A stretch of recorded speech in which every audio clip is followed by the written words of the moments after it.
може да ги се наклучи. Предпоставам дека заклучителите тоа е се оно што имаме да кажеме.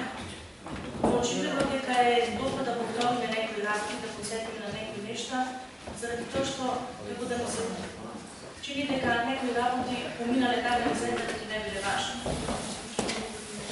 Значи, донесуваме одлука со која што се опластува како началникот за подржба на фудбалскиот клуб Елиста. При тоа зборувате дека сте транспарентни.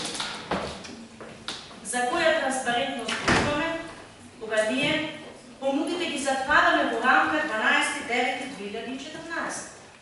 Барем така стои во оваа одлука која што ние денес треба да ја донесеме. Колега исто така од опозицијата спомена можеби ќе стигнат понуди. Како ќе стигнат понуди? Во оваа одлука стои пристигнатите понуди до 12.9.2014. Значи понудите веќе се во временски затворена рамка. Тие постојат, доставени се, за жал, ние за нив немаме никаква информација. Ние не ја знаеме нивната содржина. И што ако ниедна од понудите не е подобна за фудбалскиот клуб Елиста? Ќе реагираме во онаа народата, се нажила мома да не се дома?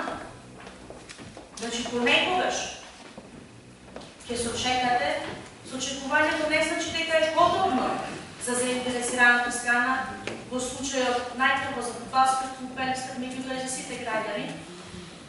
Меѓутоа, со очекувањето на подобна инстанца може да значи доаѓањето до вистинското решение. Зошто велам со очекувањето? Може би од таква работа и нема потреба сега. Меѓутоа велам може би. Зошто велам може би? Затоа што пак ќе споменам. Ние не ја знаеме ниту една, не ги знаеме понудите, ниту една од понудите не знаеме. А треба да донесеме одлука во која што на тие понуди до 12.9 ја затвараме условно приказната, или ајде да речеме дека не ја затвараме, повикувајќи се на член 3, кој што го спомена колегата, и тогаш ако утврдиме, кога ќе биде доставена одлуката која што ќе донеси градоначалникот, ако утврдиме дека на вистина станува збор за нешто што воопшто не е подобно за фудбалскиот клуб Елиста или за градот Битола и за брендот Елиста, тогаш ќе бидеме повторно обвинувани дека опозицијата е таа која што е против фудбалскиот клуб, која што не сака да се подобри и така. Зошто? Затоа што во овие фази, за кои што сега зборувам, опозицијата не била информирана, благодарение на големата транспарентност, опозицијата воопшто не знаела за какви договори станува збор. Затоа го молам. Овде сакам да истакам дека опозицијата, не дека тоа ви е право можете да го земете.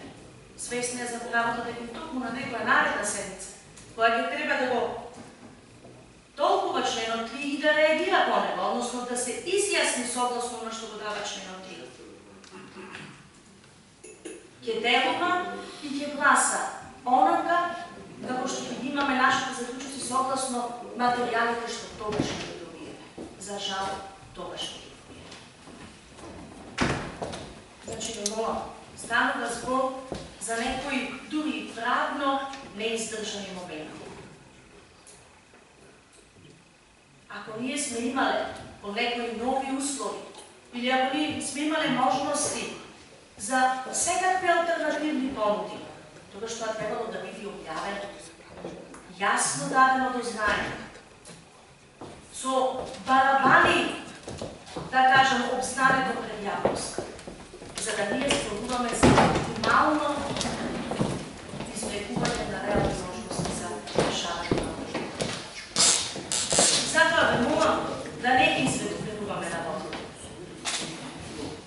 Што се однесува до желбата за медиумско представување, желбата за промовирање. Мислам дека веќе долго време сме независна држава, доволно долго време за народот има сенс.